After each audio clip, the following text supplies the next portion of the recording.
नमस्कार, स्वागत है आपका कमोडिटी सुपरफास्ट में। आपके साथ मैं हूं नेहा आनंद। सोने, चांदी, कच्चे तेल, आज बड़ी ब्रेकिंग यहां से निकल कर आ रही है। दरअसल सोने की कीमतों में भारी गिरावट देखने को मिली है। सोना जो कि $1914 का स्तर छू के तकरीबन 14 महीने के हाईस पर ट्रेड करता हुआ 2-3 ट्रेडिंग सेशन पहले ही दिखा था, वहां पर भारी करेक्शन आया है। $1900 के नीचे हमने इसे फिसलते हुए देखा है। घरेलू बाजार में 50,000 के नीचे का लेवल हमने छूता हुआ देखा है और अभी भी हम देख रहे हैं तकरीबन 350 रुपए के आसपास की गिरावट यहां पर नजर आ रही है। सिर्फ सोना ही नहीं, चांदी की बात करें, प्रेशर हमने यहां भी बनता हुआ देखा है। 400 से 450 रुपए का करेक्शन यहां पर भी बना है और 64,000 के नीचे हमने चांदी को भी सोने के साथ साथ फिसलते देखा।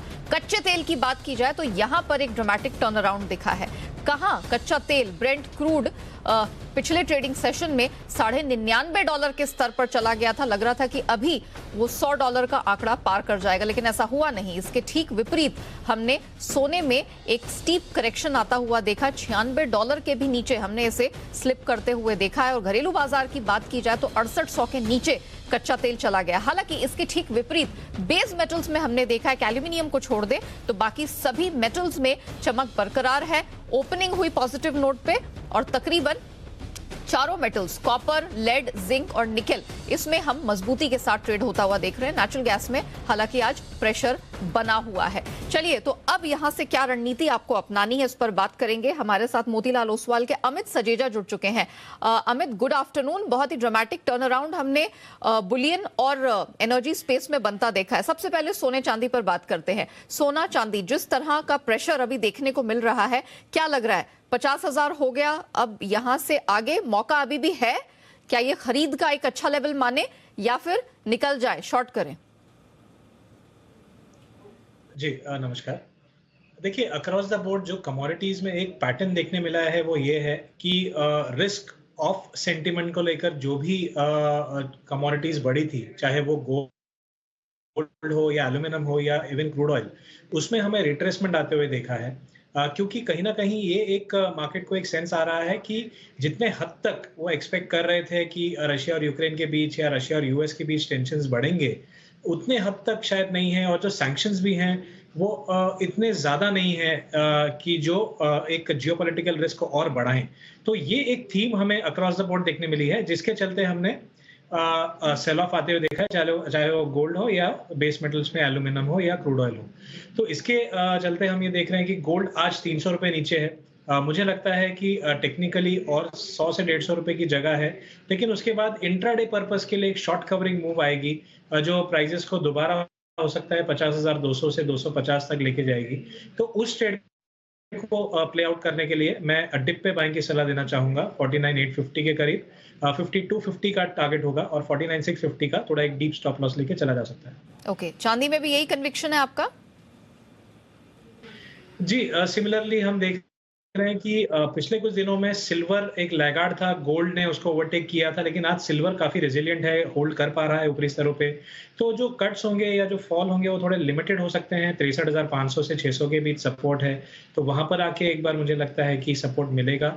और एक शॉर्ट टर्म रिबाउंड 64,700, 800 जो कल के हाईस थे वो दोबारा देखने मिल सकते हैं। ओके, एनर्जी पैक में नेचुरल गैस और कच्चा तेल, जिस तरह का दबाव ऊपरी स्तरों से दिखा है, क्या लगता है ये अभी जारी रहेगा या इन स्तरों पे और जिस तरह के सप्लाई कंसर्न्स अभी भी ग्लोबल मार्केट में बरकरार है, ये खरीद का मौका है? क्या किया जाए?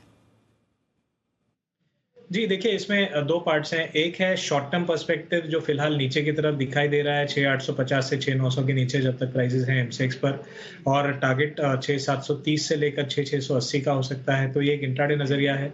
लेकिन जिस प्रकार आपने जो बड़ा एक डिमांड सप्लाई इक्वेशन बताया वो अभी भी फेवर कर रहा है कि एक न्यू रिसेंट हाइज 7,200 तक बन सकते हैं। लेकिन वो निवेश के लिए है। जो ट्रेडिंग के लिए कॉल होगा वो सेलिंग का होगा 6,850 पे 6,910 के स्टॉप के साथ, और 6,730 का टारगेट होगा। निवेश के लिए अगर आप करना चाहते हैं, इसमें इंटरेस्टेड हैं, तो 6,700 से 6,650 के बीच अक्यूमुलेट कर सकते हैं 7,200 के टारगेट के लिए।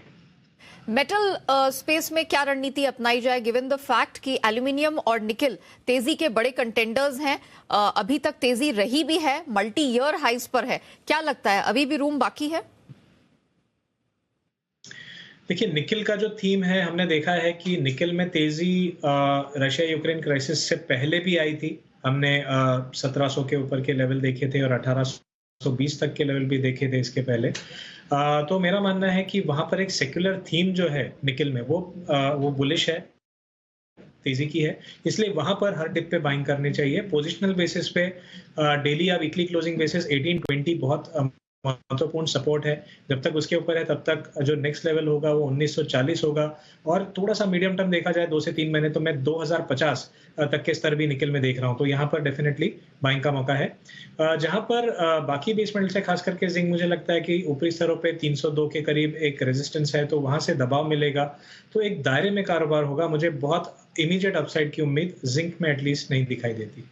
ओके, चलिए अमित, बहुत शुक्रिया आपका हमारे साथ जुड़ने के लिए, और पूरे नॉन एग्री स्पेस में कहां कमाई के मौके ट्रेडिंग के लिहाज से, निवेश के लिहाज से दिख रहे हैं, ये हमारे दर्शकों को बताने के लिए। चलिए, ये तो बात हो गई नॉन एग्री स्पेस की, लेकिन एग्री स्पेस में खासतौर से मसालों के कॉम्प्लेक्स में काफी ज्यादा एक्शन देखने को मिला है। आप कोई भी मसाला उठा के देख लें, जीरा, धनिया, हल्दी, अब तक इस साल अब तक हमने अच्छे खासे रिटर्न्स इसमें बनते हुए देखे हैं। हालांकि जीरा यहां पर हमने बिल्कुल, आप कह सकते हैं, रिकॉर्ड तेजी बनते हुए देखी है। मजबूती के फंडामेंटल्स अभी भी तगड़े हैं। और धनिया की अगर बात करें, 6 साल की ऊंचाई पर हमने इसमें भी ट्रेड होता हुआ देखा है। हाल फिलहाल में हल्दी में भी हमने कुछ रंग चढ़ता हुआ देखा है। हालांकि बाकी मसालों के मुकाबले यहां पर कुछ स्ट्रेंथ कम रही है। अभी इस वक्त हम देख रहे हैं ऊपरी स्तरों से कुछ करेक्शन मसालों के कॉम्प्लेक्स में रहा है, लेकिन अब तक की जो चाल रही है और अब तक के फंडामेंटल्स हैं, उन्होंने बखूबी इसे काफी समय तक सपोर्ट किया है। अब गोइंग फॉरवर्ड यहां से क्या रणनीति बनती दिख रही है, इस पर हम बात करेंगे। जीरा कारोबारी